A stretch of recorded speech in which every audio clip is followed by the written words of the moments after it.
रहमानिर्रहीम। आप देख रहे हैं ये कपिंग हो रही है एलर्जी के लिए, या हाथों पे एलर्जी होती है। ये खान साहब हैं और ये तशरीफ लाए गंगाराम हॉस्पिटल के पास, किंग का होटल है। क्या नाम है होटल का? नजूरिया। ये होटल का नाम है। इन्होंने वहाँ से गंगाराम हॉस्पिटल से बहुत सी मटन खाई हैं और क्रीम में लगाई। फ़ायदा नहीं हुआ क्रीम में खाने का? फ़ायदा नहीं होता। खान उड़ाओ पख्तू बोलते हैं।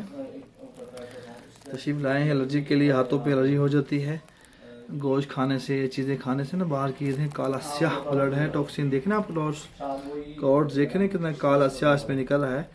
और आप कंडीशन भी आपको दिखाने की जरूरी है कि आप देखें अगर इश्यू पैदा होता है किसी किस्म का तो आप कपिंग ही करवाएं।